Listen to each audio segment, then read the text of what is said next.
bahwasannya media ini adalah media yang mengedepankan edukasi gitu kan. Bagaimana kita bisa mengulas masalah, merunutkan sebuah masalah yang bisa membukakan pikiran masyarakat gitu kan akan adanya masalah ini gitu kan.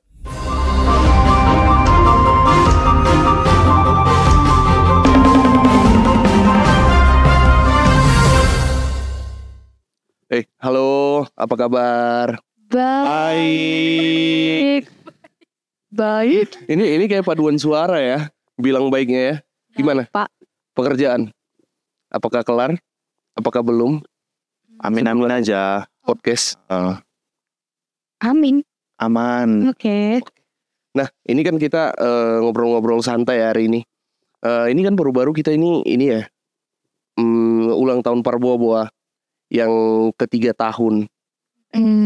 Kalian nggak mau ucapin selamat ulang tahun dulu nggak buat Parboa? Bareng lah. Nggak usah sih kayaknya, nggak usah bareng sih kayaknya. Lebih ke masing-masing aja ya. Harapannya mungkin. Buat Bang. Selama ulang tahun Parboa yang ketiga, mudah-mudahan Parboa semakin jaya, semakin lancar semua segala macam. Ya mudah-mudahan kita bisa menghasilkan konten-konten berkualitas yang bukan cuma berdampak sama perusahaan tapi berdampak sama masyarakat luas. Amin ya kan. Nah kalau dari Yo gimana ucapannya? Selamat ulang tahun buat kita semua. Kan kita bagian Parboa. Ya semoga kita semakin baik ke depannya, semakin hebat dan bisa jadi nomor 1 di Indonesia. Amin. Selamat ulang tahun Parboa. Tetap bersinar. Nah kalau dari aku ya selamat ulang tahun buat kita semua, benar yang ketiga tahun ya. Ya semoga karya jurnalistik kita ini atau produk-produk jurnalistik kita ya bisa menjadi referensi bagi masyarakat dan tentunya bisa menjadi nomor 1 ya di Indonesia atau bahkan di internasional mewakili Indonesia. Amin. Amin. Kepaduan suara. Nah ini nih 3 tahun Parboa, mungkin teman-teman bisa ceritain gak sih, atau kita ngobrol gak sih soal sejarahnya dari Parboa ini? Mungkin mulai dari ini ya, karyawan pertama. Karyawan pertama siapa sih kalau di Parboa? Aku. Oh iya, benar. Itu dimulai kapan sih? Aku karyawan pertama, aku kedua berarti. Karyawan pertama. Yang pertama siapa? Pak JV. Oh Pak JP ya, Pak JP Lubis ya. Ya, jadi ya mewakili Pak JV lah ya. Karena beliau tidak ada. Jadi aku karyawan pertama, teman-teman. Oke. Ya. Oke. Oke. Nah, kalau untuk karyawan pertama, gimana sih sejarah Parboa ini berdiri? Parboa ini dulu bentuknya bagaimana? Terus perjalanannya di awal itu bagaimana kira-kira? Oke, jadi pertama aku masuk Parboa itu diajak. Yang penting persyaratannya tuh bisa nulis kayak gitu kan. Terus aku disuruh nulis. Itu berita pertama aku itu berita tentang K-pop kayak gitu kan. Terus aku kirim tulisanku. Pertama itu 1 hari 1 tulisan gitu kan. Tapi aku belum tahu teknik penulisan jurnalistik yang benar itu seperti apa. Yang penting kirim aja tulisan kayak gitu. Terus itu aku mulai nulis. Tapi namanya sebelumnya bukan Parboa. Pokoknya berita yang aku tulis itu hanya teknologi, wisata dan hotel kalau gak salah. Kemudian bulan itu aku masuknya 1 Juni tuh. Terus di bulan berikutnya barulah rekrut karyawan baru. Itu udah ada website Parboa belum waktu itu? Itu udah ada, cuman aku ngisinya bukan di Parboa. Oh berarti Parboa-nya masih kosong, benar-benar kosong gitu? Atau udah ada beberapa berita yang masuk? Bang, ini aku taunya gitu bang. Oh. Lanjut, silakan. Terus aku ngisinya pokoknya teknologi, wisata, hotel gitu. Nah kemudian di bulan berikutnya masuk karyawan baru, udah mulai strukturnya itu udah mulai bagus. Masuk aku ke website Parboa-nya. Tetap aku nulis tetap teknologi, wisata dan hotel kayak gitu. Tetap. Jadi ini karyawan baru berapa banyak pada saat itu? Setauku hanya aku doang sih. Dan itu belum ada kantor kan. Jadi aku kerjanya dari rumah, nulisnya dari rumah. Nah, ini kan di antara kita berempat ini ya mungkin yang paling baru ya ini Patrick ya. Yo duluan aku atau yo? Patrick yang terakhir ya? Tahun Ya, apa? aku terakhir 2022 aku Bang. 2022 ya. Depan. Parbobo 2021 ya, bulan Juli ya. Nah, berarti dari kamu atau aku duluan? Yohana. Yohana ya? Kamu duluan baru aku ya? Oh iya, pasti ya. Karena ini ada cerita menarik juga nanti soal gimana aku masuk dan ketemu Yohana ini. Nah, gimana yo?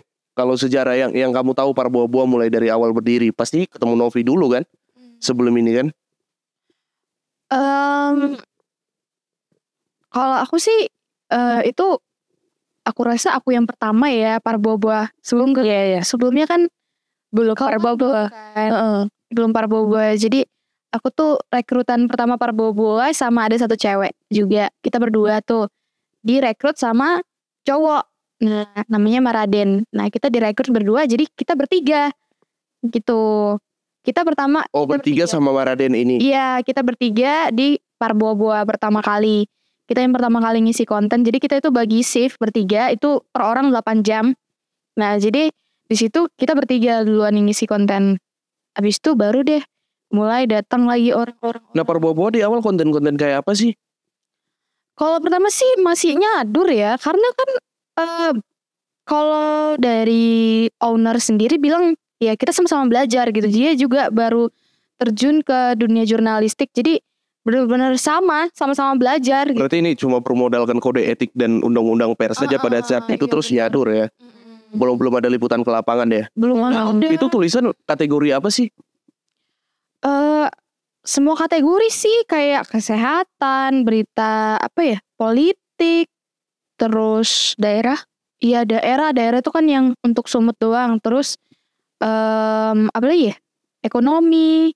Masih yang kategori dasar lah yang kita kerjain. Dan itu masih nyader dari semua media kita ambil gitu. Itu target banyak gak sih? Pertama kali target itu 8. Tapi aku bisa ngerjain dalam waktu 2 jam. Wah, gimana ceritanya tuh 8 berita? Nyadur. 2 jam. Karena itu kan aku masuk, aku kan ngambil shift malam tuh.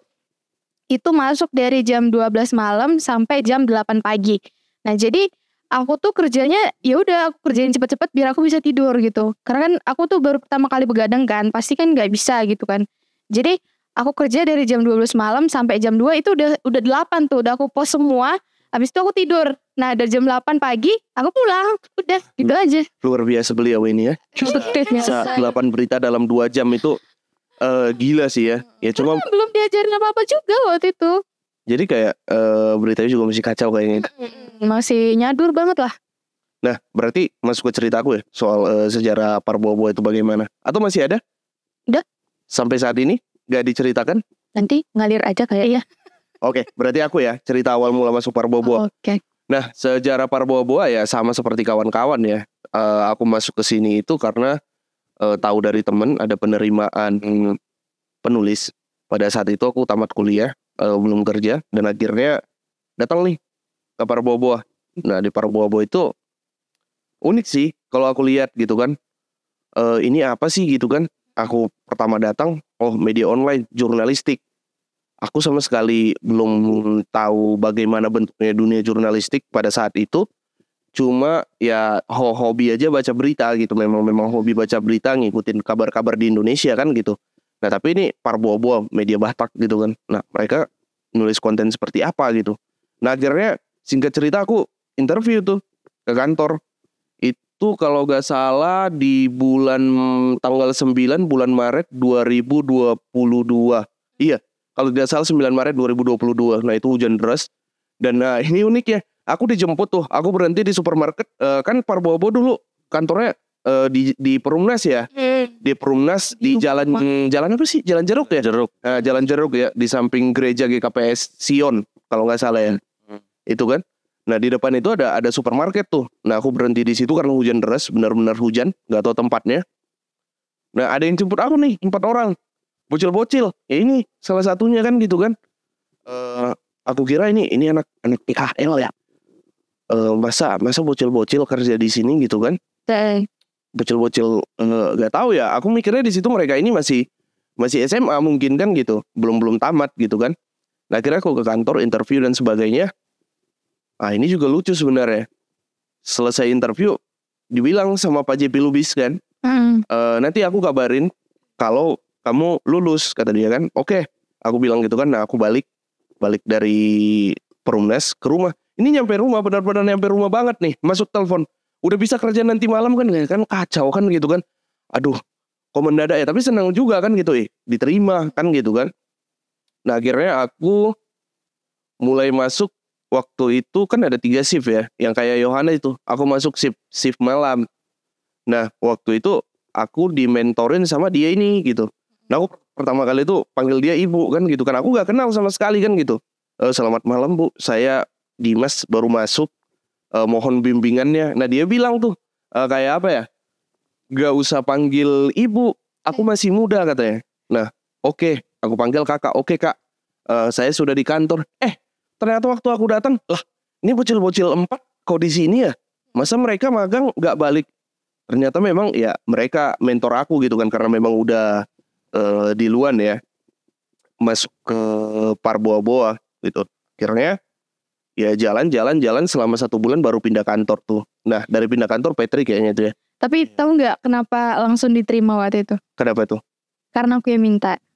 Kenapa gitu? Fun fact guys, kayaknya aku kan masuk malam tuh. Kayak aku nanya nih sama Pak JP, itu gimana yang anak tadi diwawancara, oke nggak? Aku bilang gitu kan. Ya lumayan lah katanya gitu, masih bisa diasah. Terus yaudah aku minta kayak yaudahlah langsung terima aja biar aku gak usah di shift malam lagi.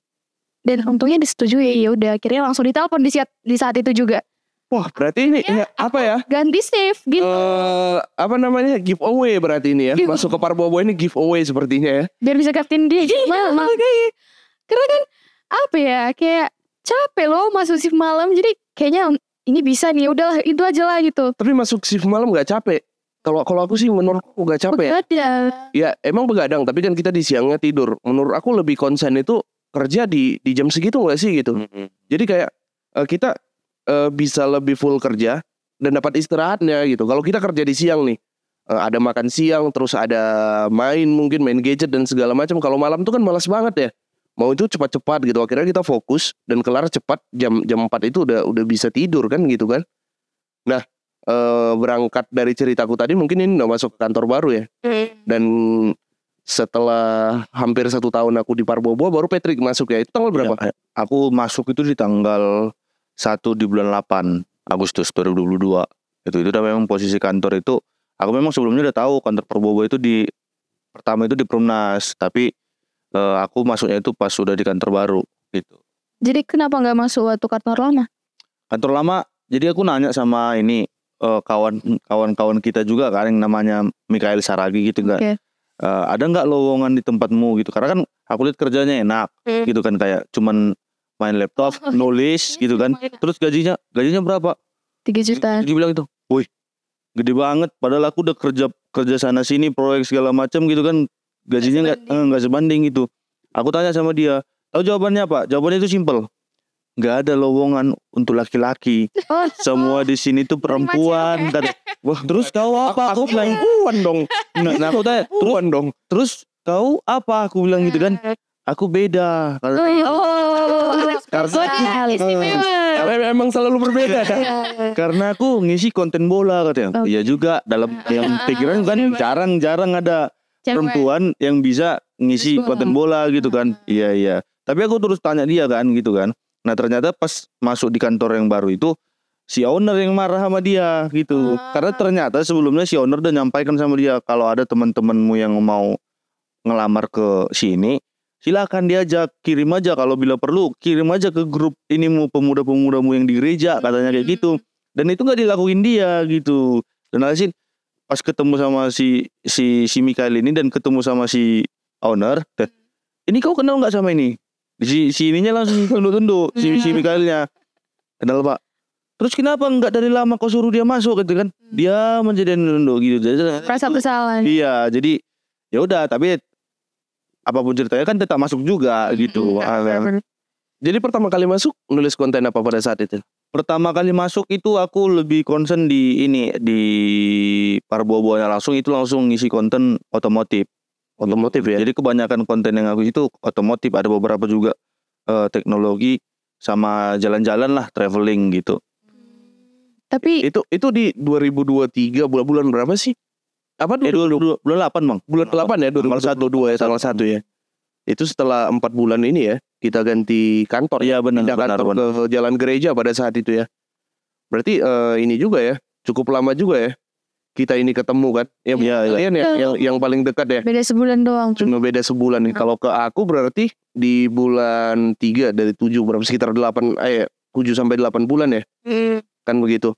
Nah, tapi kita lihat kan, berarti sejarah Parboa ini dimulai itu pada 1 Juli 2021, di mana kantornya di Perumnas ya, di Jalan Jeruk ya, dan itu hanya ada sekitar 4 sampai 5 kru pada saat itu untuk mengisi website Parboa. Nah, melihat perjalanan 3 tahun Parboa ini, kalian punya cerita menarik nggak terkait 3 tahun ini, dan mungkin kalian mau menyampaikan sesuatu terkait perjalanan yang 3 tahun ini? Menurut kalian bagaimana perjalanan kita, pesatkah atau melambat atau bagaimana gitu? Ada yang punya cerita itu? Mungkin aku mau cerita ya. Jadi itu sebelumnya aku nggak expect Parbobo itu sejauh ini juga kan. Karena dari sistem rekrutnya, dari yang aku alamin gitu, kayak sebenarnya mau kemana sih, kayak gitu-gitu kan. Terus karena juga aku kan kerja dari rumah, terus kayak kok agak nggak jelas kayak gitu kan. Terus Ini gak jelas gimana ya? biasanya kayak pertama-tama, ya gimana bang sistem rekrutnya? Yang penting nulis kan. Aku kan kan biasanya kan lokor-lokor itu kan kayak bisa membelah dunia ini kayak gitu kan. Tapi ini kayak, ya bisa nulis udah. Udah. Pura-ronte ya, ini gak ada ya, cuma bisa nulis doang nih. Bahkan aku kan gak ngepost sendiri kan bang. Itu aku kirim ke Pak JP. Nah dia yang ngepost ke CMS kayak gitu. Oh begitu. Jadi kayak ya masa 1 hari 1 tulisan aku digaji gitu kan. Terus ya udah. Tapi karena udah keluar gaji aku merasa jelas. Aku lanjutkan. Terus aku sampai sekarang kayak ya ampun udah segede ini loh. Kita udah ada di Jakarta. Jadi itu cukup pesat sih menurut aku. Pesat ya 3 tahun ini. Banyak perubahan ya. Iya banyak Aku banget. juga merasakan hal yang sama ya. Mungkin kalau Patrick, kalau tahun kita ini gimana? Kalau aku ya lebih ke kualitas konten. Jadi kalau aku ingat itu dulu itu dari awal itu kita itu lebih ke nyadur ya, sama seperti yang dibilang Yohana. Jadi itu kalau berdasarkan pengalamanku itu, jadi semua itu dulu kayak, jadi kondisi kantor itu kayak warnet lah gitu kan. Jadi kayak warnet. Lurus ya, panjang semua kerja di situ kayak warnet ya. Jadi ada 2 baris meja dan kursi ya gitu kan. Jadi semua itu kalau udah lagi full masuk semua, jadi kayak warnet. Karena depan orang itu laptop. Jadi dan suaranya itu kayak nah suara ketikan semua gitu kan. Nah terus SMR ya. Kayak lebih ke kayak ini ya, ujian CPNS. Iya, jadi suara ketikan mulu gitu kan. Ya, paling nanti yang sering buat terus itu yang si Mikael Saragi, yang kadang tiba-tiba putar musik, karena kan mejanya beda sendiri dia kan. Mejanya itu kan nggak sebaris lurus gitu. Sendiri dia. Di ujung itu ya. Aku ingat banget tuh di ujung. Selalu merasa berbeda gitu kan. Spesial. Nah, karet 2 kan. 2 keluar ya. Nah terus jadi awalnya itu kalau aku pengalaman ya, jadi kan kalau di aku ya, aku itu pertama kali menulis itu artikel. Nah di situ dikasih itu tanggung jawab itu ngisi 5 artikel. Nah jadi kalau aku ingat itu dulu sistemnya artikel ini ada ininya, jadi kayak L1, L2, L3 gitu sampai L4. Nah jadi kadang itu mau ngepost artikel di Parbobo itu ada 2 konten, kemudian L2, L3, jadi kayak ada subcabangnya website Parbobo yang mendukung Parbobo gitu. Berarti SEO ya dulu. Iya. SEO search engine optimization ya. Aku juga SEO guys. Pertama kali ya kayak. Nah, kemudian seiring berjalannya waktu oleh pimpinan redaksi terdahulu ya, kemudian dipisahkanlah ini SEO sama news gitu kan. Jadi yang anak di sini yang nggak megang SEO lagi, jadi bener-bener ke lapangan. Nah di situ dulu pertama ya, sebelum pertama itu nyetor berita. Jadi pada saat dipindahkan itu dipisahkan nih ininya, aku langsung ditarik ke Nios. Jadi pertama itu kami ngisi konten berita itu cuman kayak ke lapangan ngeliput satu hari itu satu hari satu. Kemudian itu baru sebulan langsung ganti ini lagi, ganti peraturan lagi di bulan kedua. Di bulan kedua itu dikasih target 3 satu hari itu 3 berita liputan gitu kan. Memang sempet ini sih stres juga kan, kayak ini 3 topik yang berbeda, apalagi dari awal itu kan role model berita kita itu nggak boleh yang sembarangan gitu kan, nggak kayak teman-teman dari jurnalis yang lain gitu kan. Kita kan kayak harus benar-benar strike news sesuai dengan ininya gitu kan.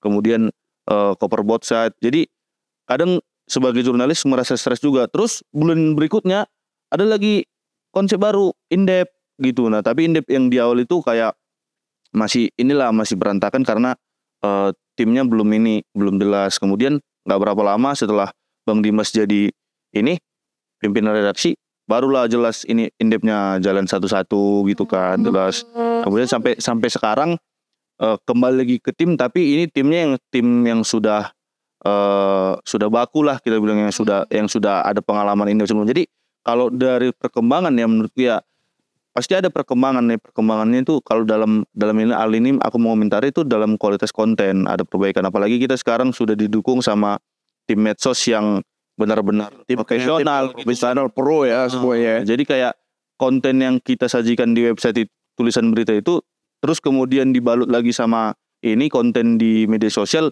jadi kayak lebih hidup gitu. Kira-kira seperti itu ya. Panjang juga itu, menarik ya. Aku sih sebenarnya kalau dari aku kan emang banyak perubahan ya sampai sekarang udah 3 tahun, karena aku tuh emang dari awal banget loh, kayak dari awal Parbobo itu ada, itu aku udah ada gitu. Jadi aku tuh menikmati semuanya. Berarti seperti ini ya, Parbobo diciptakan untuk Yohana ya, gitu kira-kira ya, bukan gitu. Bukan atau gimana? Parbobo ada itu aku di situ gitu. Jadi setiap proses dari hari ke hari sampai hari ini tuh aku nikmati semua gitu. Serius? Iya, aku itu bersakit-sakit. Iya sih. Nikmati atau sakit ini? Ya campur aduk lah gitu. Karena tahu ya, waktu pertama kali di kantor yang di Jalan Jeruk itu, waktu di Perum, itu kan pertama kan rumah kecil, sepetak gitu, dan 1 kamar mandi, 1 kamar, dan 1 ruangan kerja, 1 ruang tamu, 1 dapur gitu kan. Jadi benar-benar sepetak kecil gitu. Nah itu pertama kali kami datang ke situ, itu tuh kamar mandinya bolong-bolong. Jadi apanya yang bolong nih? Itunya apa sih namanya? Kalau saluran air kan harus bolong tuh emang. Bukan. Seng. Bukan. Jadi kamar mandi dinding. Dong. Lagi. Jadi sebenarnya kan kamar mandinya tuh nyatu sama dapur. Nah tapi dipisahin sama tembok, tapi semen doang gitu. Nah tapi semennya itu bolong-bolong gitu loh. Jadi kalau kita mandi itu pasti diintip gak ya, gitu. Jadi kayak takut gitu kan. Akhirnya dicor lah, beberapa hari kemudian dicor gitu kayak terus di kamar mandi rumah itu juga sering kebanjiran, tau gak sih? Kalian gak pernah kan ngerasain kantor kebanjiran? Gak pernah sih. Ngapain berita sambil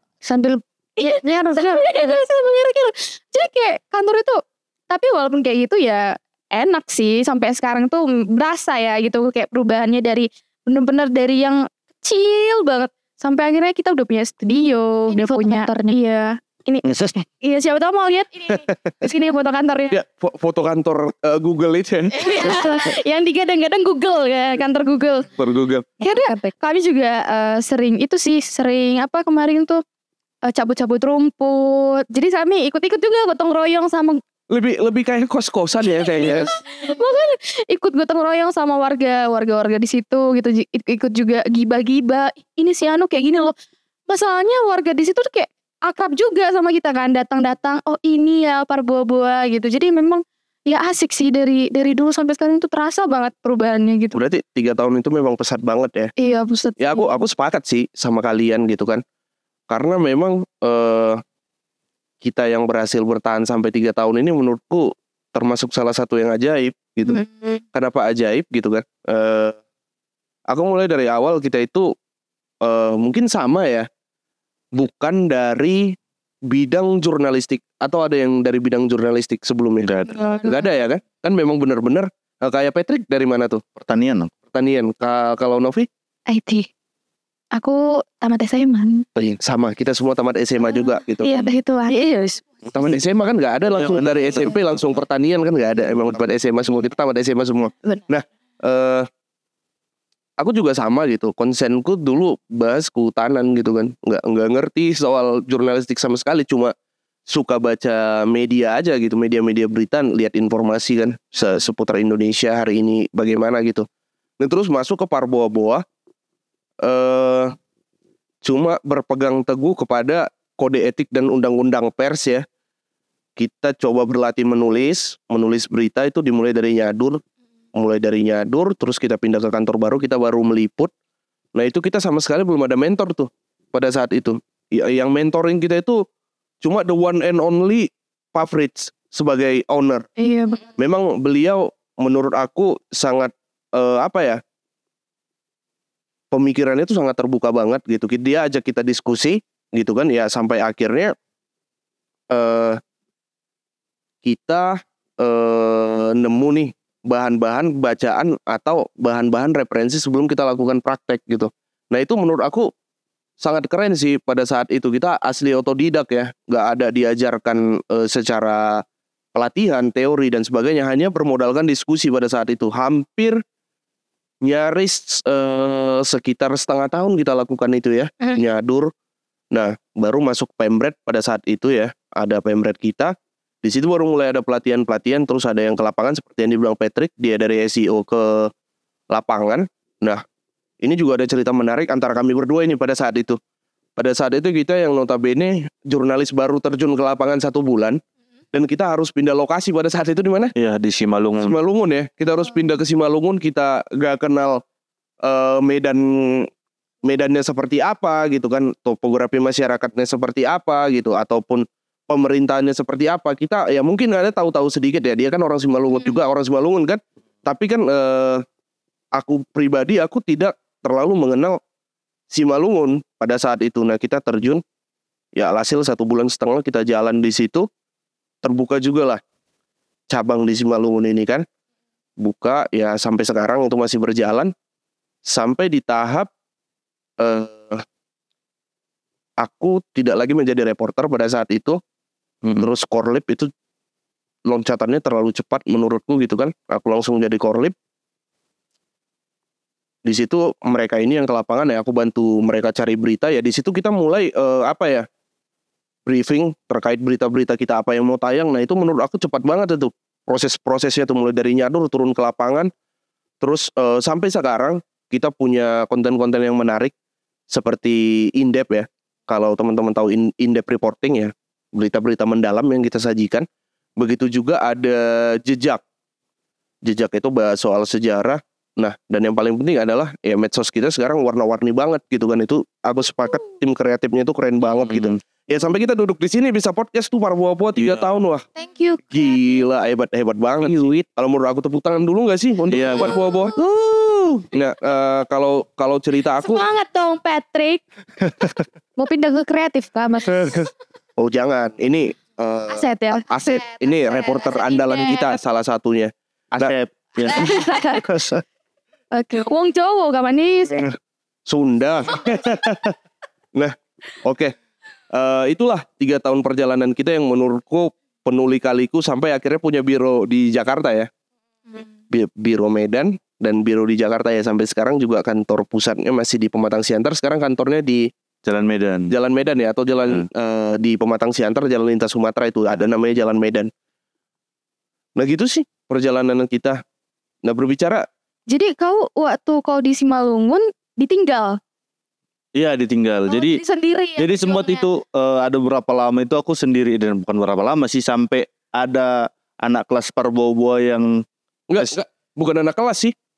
Putra bukannya ini ya? Putra kan jurnalis. Putra dia lebih ke kota dia ke kota, tapi ini apa namanya? Dia mobile sampai Siantar Simalungun. Tapi yang paling sering, jadi setelah Bang Dimas naik ke Korlip nih, naik jabatan Korlip, itu aku sendiri, pure sendiri di Simalungun gitu. Kasian. Tapi nggak apa-apa. Parah sih ditinggal. Parah. Maaf nih, ini bukan parah ya. Ini adalah tanggung jawab yang diberikan perusahaan. Ya, Dia mana? Nah, tapi ya aku sih salut ya terhadap kami berdua sebenarnya gitu. Membuka Simalungun itu 1,5 bulan tuh pulang balik. Yang ya jalannya kadang hujan batu ya, bukan Iya. bukan hujan air lagi, hujan air lagi batu, hujan abu. Pada saat itu jalan masih di ini ya, apa namanya? Masih baru Mau pengaspalan ya, iya, baru di mau- grinder gitu ya, Iya. kayaknya. Itu jadi kalau kita jalan tuh, kalau ini cuaca panas, cuaca terik, kita jalan tuh batu-batu kecil itu bisa naik itu. Jadi kalau kita pakai helm kan, itu ditutup helm, Bunyi. itu boleh tek tek tek tek tek tek tek tek tuh di helm. Nah, kalau dia hujan, wah itu begini-begini tuh jalan tuh. Parah tuh. Itu berdua tuh 1,5 bulan kita Itu naik Non-stop. apa tuh? Motor. motor iya. Awalnya Boncengan. awalnya berdua gitu kan, cuma mikir kayaknya lebih hemat kayak satu motor. berdua gitu. Kira kita bocah Oke. tapi memang ada juga beberapa kali kita itu pisah Iya, gitu. sendiri. Contoh kayak dia, kamu kemana? Kau kemana? Kan gitu kan. Aku ke Simalungun bawah katanya. Ya udah aku ke Simalungun atas, kita pisah gitu. Iya. Karena Simalungun kan luas banget tuh. Jauh lebih luas daripada Siantar. Nah gitu sih perjalanannya sampai sekarang kita kayaknya pesat banget ya. Iya, pesat Sampai banget. udah Banget. berdiri di Jakarta gitu kan untuk melakukan liputan indep itu loncatan-loncatan yang sangat cepat menurut. Tapi tantangannya sekarang Simalungun welcome buat masyarakatnya gimana? Ya aku rasa welcome ya, karena langsung aja kita bahas terkait Parbobo bagaimana lah kayaknya ya kan gitu. Ya kalau terkait di Simalungun itu cukup welcome. Kenapa menurut aku? Karena kita itu banyak menyuarakan suara-suara yang tidak terdengar dari masyarakat itu yang nggak pernah didengar. Contoh keluhan-keluhan mereka soal jalan rusak, terus infrastruktur baik itu fasilitas umum ya, terus masalah air juga itu kan, itu banyak kita beritakan gitu. Dan masalah pertanian juga gitu, subsidi pupuk dan sebagainya itu sering kita beritakan di sana karena memang kan kemauan dari owner kita sendiri bahwasanya media ini adalah media yang mengedepankan edukasi gitu kan. Bagaimana kita bisa mengulas masalah, merunutkan sebuah masalah yang bisa membukakan pikiran masyarakat gitu kan, akan adanya masalah ini gitu kan. Nah jadi ya menurut aku sih welcome aja, pemerintahannya juga welcome aja. Welcome. Kalau Bapak gimana? Punya pengalaman buruk nggak di Simalungun? Pengalaman buruk pasti ada ya. Kalau pengalaman buruk, cuman yang menurutku yang menjadi kendala utama pada saat ke Simalungun itu adalah kita itu nggak cuma melawan manusia aja, tapi melawan cuaca juga gitu. Karena nggak nentu cuacanya. Kemudian pada saat pertama kita berdali ke Simalungun itu jalan itu memang parah banget. Jadi paling hanya beberapa persen. Jadi kalau aku dari rumah itu total panjangnya itu 32 km naik motor, dan jalannya itu paling cuma 10% yang bagus gitu. Sisanya Itu parah sih. Nah, jadi sisanya itu rusak, dan itu kalau dari data provinsi itu kategorinya itu rusak berat, bukan rusak aja gitu, rusak berat. Dan kami tuh harus naik motornya itu Scoopy, boncengan berdua ngelewati jalan yang seperti itu. hancur lah. Itu. Jadi ya sebenarnya itu sih yang jadi kendala ketika udah sampai di pusat pemerintahannya. Memang adalah 1-2 yang mungkin yang kurang kooperatif ya, yang tidak mau diajak kayak wawancara atau segala macam. Tapi kebanyakan mereka itu ya welcome, terima. Apalagi kita ini kan sebelum mau wawancara ya, sebelum ini kita kan dari riset duluan. Jadi kita nggak kayak tiba-tiba datang Terus wawancara. terus wawancara gitu. Jadi kan si narasumber juga oh iya gini. Jadi sama-sama enak ngobrol lah, jadi gitu. Kayak mau memulai wawancaranya itu memang benar-benar matang ya. Iya, benar. Pendekatan secara persuasif juga udah matang. Kalau aku pribadi sih di Simalungun, tantanganku paling besar sebenarnya bukan cuaca dan jalan ya. Karena itu menurutku ya memang sudah begitu Alam. landscape wilayahnya gitu ya sudah gitu kan. Nah yang paling menantang menurutku adalah aku tidak bisa berbahasa Batak Simalungun. Oh. Itu kacau. Iya. Siapa ini? Saya dodol bohong. Itu Batak. Iya. Iya aku kan suku Jawa nih. Nah di sana itu mayoritas bahasa Simalungun ya. Simalungun. Yang aku memang benar-benar gak ngerti gitu. Di masyarakat tuh banyak bahasa Simalungun gitu. Dan ya kalau misalnya aku mau wawancara ke warga, aku masih bawa dia ini gitu. Kayak kamu hadap, Translate. Jadi tameng. Iya. benar-benar. Jadi kayak kau hadapi dulu itu, nanti bawa ke bahasa Indonesia. Ketika nanti dia udah mulai kan kayak bertegur sapa gitu kan, koras atau apa gitu kan, ngomong bahasa Batak Simalungun, bla bla bla bla, dan udah ke bahasa Indonesia, nah baru aku masuk gitu buat wawancara gitu. Jadi aku tertolong ada dia juga pada saat itu gitu. Kalau nggak ada dia mungkin aku nggak tahu kan gitu. Karena terkadang kalau kita temui masyarakat untuk wawancara dan kita mulai dengan itu pasti dimulai dengan marga apa gitu. Marga ini kan suku apa ya? Subsuku dalam Batak ya gitu kan. Marga apa gitu kan. Nah aku bilang Jawa. Nah mereka lemes gitu kan. Nah, kayak nggak ketemu saudara aja kali ya gitu ya. Tapi bukan berarti itu semua ya. Ada beberapa yang memang ya oke aja buat bahasa Indonesia. Tapi hampir rata ya yang aku temui itu dimulai dari begitu dulu gitu. Bertutur ya. Bertutur kalau di sana namanya martutur ya. Kalau bahasa Bataknya martutur. Nah dimulai dari kayak gitu. Itu yang bikin tantangan buatku gitu. Dan menggali cerita dan menggali informasi kepada narasumber itu ya masalahnya di situ sebenarnya. Kita kan kalau first impressionnya bagus, tentu ini wawancara bakal nyaman-nyaman aja sampai ujung. Nah, jadi aku ngakalinnya dia tamengnya gitu. Silakan kamu maju duluan gitu kan. Nah, nanti setelah udah jalan wawancaranya baru aku nyelip nih. Nah, kayak gitu jadinya. Seru sih sepanjang ini kan gitu. Nah, dan juga ya aku melihat selama 3 tahun ini ya, masyarakat itu tentu di Sumatera Utara khususnya sudah cukup kenal dengan para buah-buah ya. Dan ya aku rasa konten-konten yang kita sajikan itu cukup menarik gitu. Apalagi sekarang sudah ada indep dan jejak di mana kita bisa menggambarkan sebuah masalah itu kompleks gitu. Bukan hanya kulit-kulitnya saja tapi kita bahas sampai intinya gitu. Tentu ini kalau menurutku sangat berguna bagi masyarakat sebagai bahan referensi ya atau sumber informasi yang menurut aku faktual dan up to date gitu. Jadi memang selama 3 tahun ini ya para buah-buah sudah memberikan konten-konten yang menarik ya buat para masyarakat ya, ini biar masyarakat tahu nih gitu kan, kita seberjuang itu loh menyediakan informasi untuk kalian kan gitu. Ya ada baiknya kita juga kalau masyarakatnya bisa kritis ya menyampaikan sesuatu secara langsung gitu kan, itu kan membantu kita juga untuk menginformasikan ini kepada halayak ramai. Nah menurut aku itu sih yang paling baik ya di 3 tahun kita ini kan gitu. Nah kalau menurut kalian bagaimana para buah-buah di 3 tahun ini? Berarti sekarang tantangan kita adalah menaklukkan Jakarta ya? Atau gimana? Bukan Jakarta sih, Nasional. lebih tepatnya nasional ya. Ya karena memang pusatnya aja di Jakarta. Nah ini kan udah pindah juga di IKN gitu kan. Iya sih. Benar. Berarti kita akan pindah ke IKN. Oh, cabang baru. Pak Prits, mohon dipertimbangkan Pak Prits. Oh, berarti siap-siap ya Anda ya. Aset.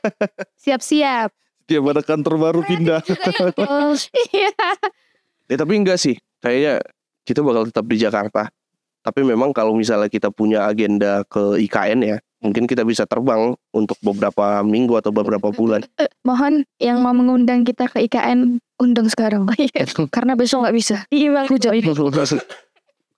Nah jadi 3 tahun ini kalau dari Patrick, masyarakat itu perlu tahu gimana sih para Kalau aku secara umum ya, karena lamanya itu di Sumut, khususnya itu Center Simalungun ya, sebenarnya mereka ini sudah tahu ketika kita bilang dari media mana, ketika wawancara, oh Parboa gitu. Jadi kayak semua apapun tentang kegiatan kita juga kayak kemarin pertandingan juga ya apresiasi yang cukup tinggi lah dari kalangan masyarakat, karena selama ini kita juga ngasih konten-konten yang memang mengedukasi gitu kan, dan kemudian juga bermanfaat untuk masyarakat itu sendiri. Jadi kayak feedbacknya itu kemudian kita terima oleh masyarakat gitu, kayak oh masyarakat tahu gitu. Tapi untuk di Jakarta ini aku rasa belum ya, karena juga kita masih baru ya. Kalau aku sih pengennya setelah kita berhasil di sini ya, maksudnya menguasai di sini dulu, kemudian ya kita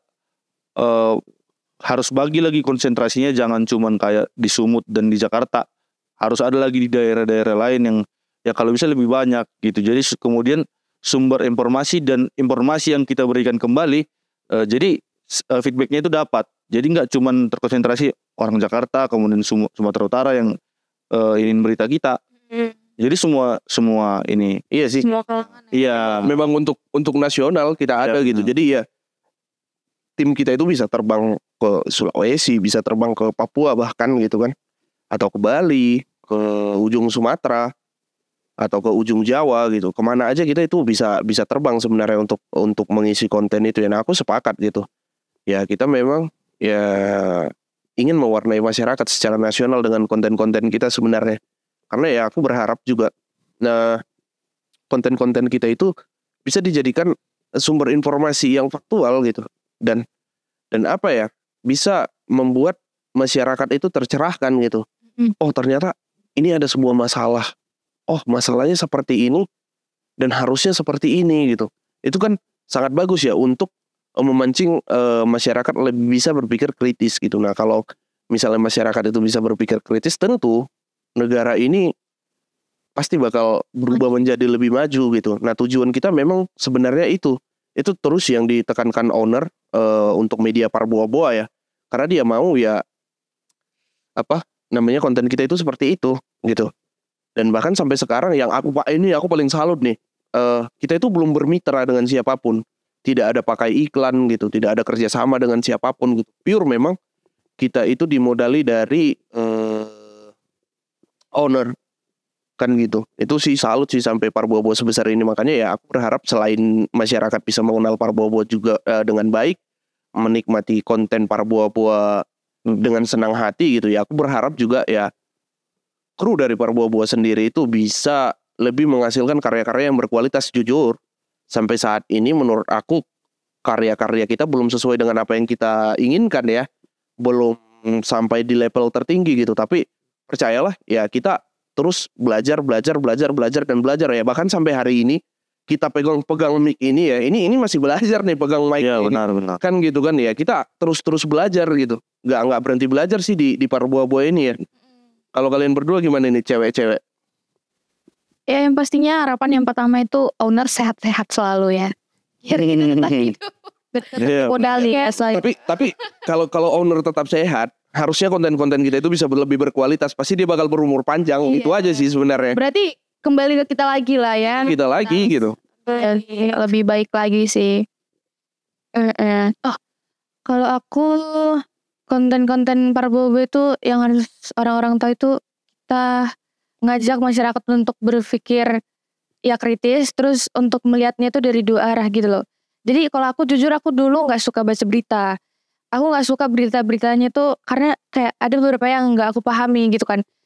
Nah di Parboa ini sendiri aku bisa lampiaskannya itu seringan mungkin. Jadi penyajiannya itu ringan sehingga masyarakat pun cepat paham gitu dari. Nah itu tadi juga dua arah. Jadi nggak selalu informasi itu ditelan bulat-bulat gitu. Jadi kayak di Parboa itu pasti udah ada verifikasi dan segala macam, pengecekan. Jadi kalau misalnya teman-teman baca Parboa udah pasti itu beritanya udah bener gitu loh. Jadi ya harapannya ya tetap semoga Parboa konten-kontennya tetap disenangi masyarakat dan juga tetap jadi media yang kalian tetapkan ini ya menjadi nomor 1 ya di Indonesia ya. Nomor 1 di hati masyarakat. Ya aku sepakat itu dengan penyajian ringan.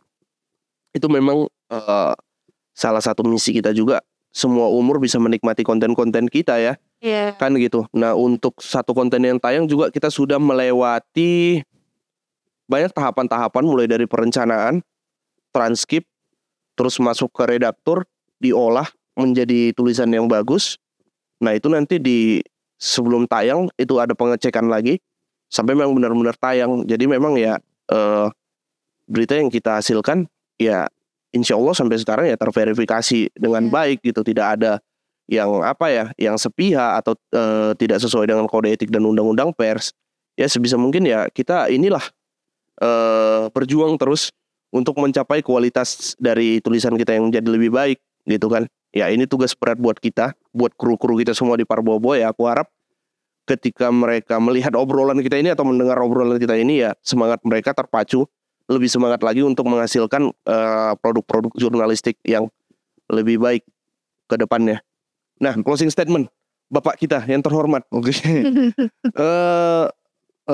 Harapanku ya untuk Parbowo ini untuk kedepannya gimana ini, yaitu tadi kita tetap mempertahankan konsisten lah intinya, karena banyak media ini selain kita ya, banyak media-media itu yang begitu buka kemudian karena tidak konsisten ya udah gitu kan, walaupun awalnya tujuannya baiknya. Aku harap ini Parbowo ini kita tetap konsisten, baik itu dari segi penulisan, kemudian reportase, kemudian jurnalistiknya gimana.